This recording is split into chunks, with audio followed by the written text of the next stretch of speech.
From WQAD News 8, this is Good Morning Quad Cities.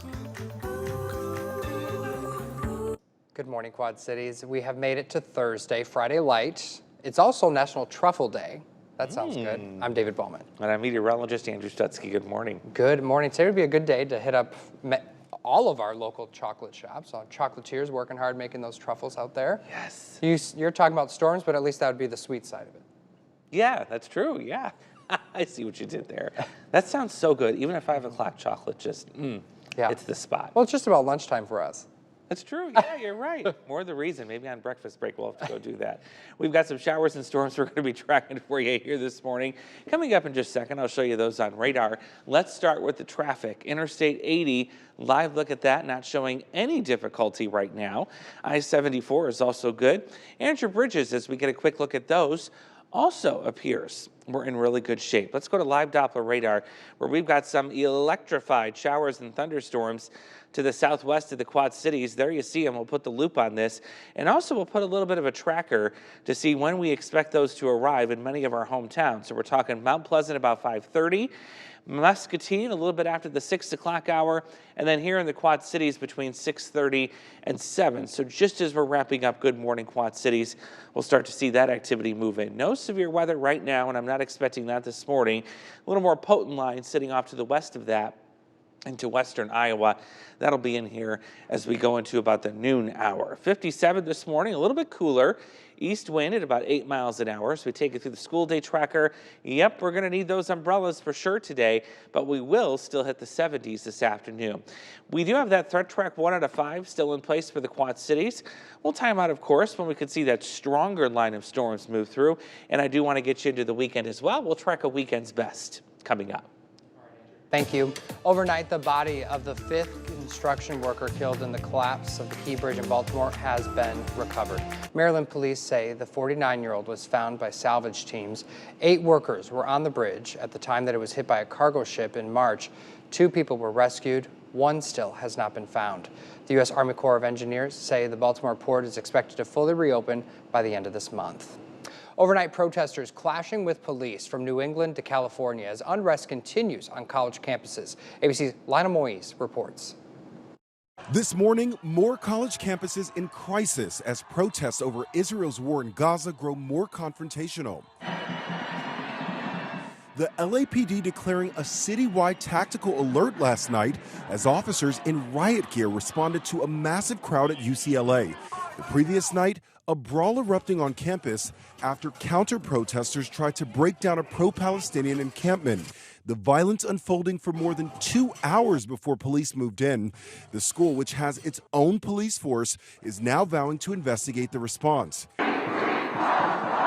In Oregon, at Portland State University, protesters barricading themselves inside the library since Monday.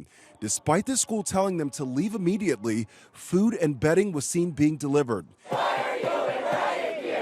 In New Hampshire, police detaining multiple protesters at Dartmouth after an order to leave an encampment. And in New York City, this new video shows police clearing out an indoor encampment at Fordham University, arresting at least 15 people. This is the New York City Police Department. You have been warned, as per Fordham University, to leave the campus. If you refuse to leave, you may be placed under arrest. It comes after the NYPD made hundreds of arrests at Columbia and City University Tuesday night. We will not stop fighting. This is only the beginning. Organizers of the demonstrations in New York responding to the police crackdown. The students have reminded us that another world is possible and is already in the making, and I'm so proud to be a member of this CUNY community. In the last 2 weeks, more than 1,600 people have been arrested at 30 schools across the country.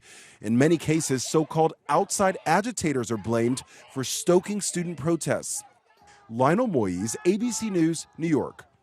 And closer to home, at least 4 officers were hurt while removing protesters Wednesday from the Central Square at University of Wisconsin in Madison.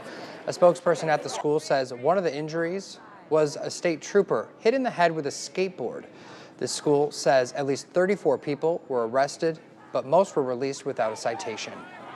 As protests over the war continue here in the U.S., Secretary of State Antony Blinken's in the Middle East, trying to negotiate a ceasefire deal and the release of hostages still held by Hamas.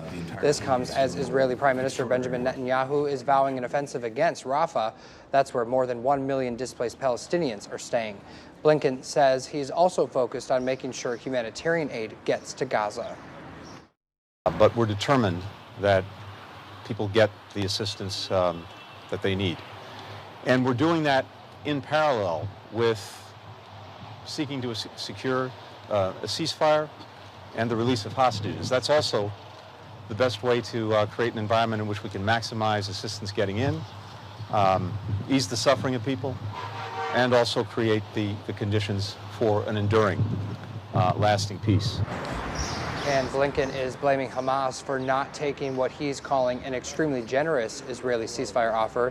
He adds that the U.S. is opposed to an Israeli offensive in Rafah. There's new fallout this morning from a cyber attack on a major healthcare company affecting up to a third of Americans and doctors.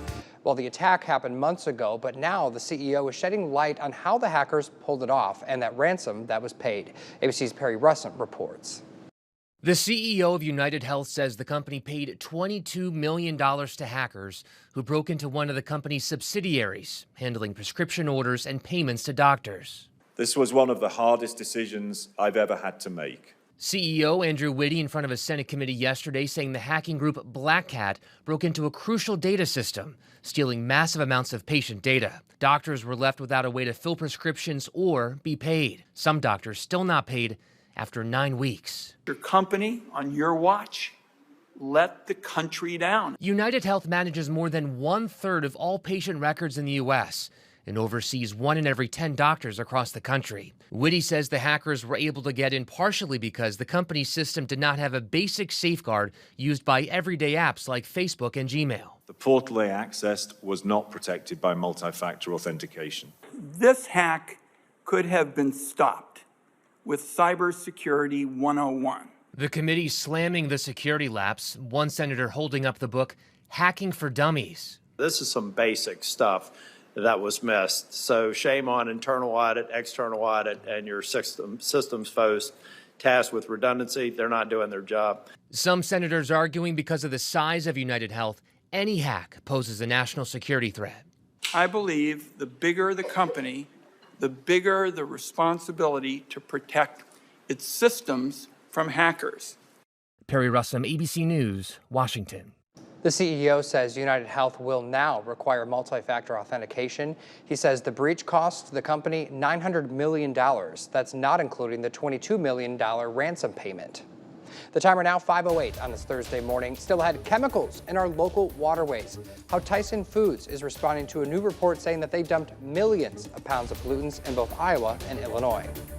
And we're tracking some thunderstorms on the radar. Yeah, first thing this morning, here they come.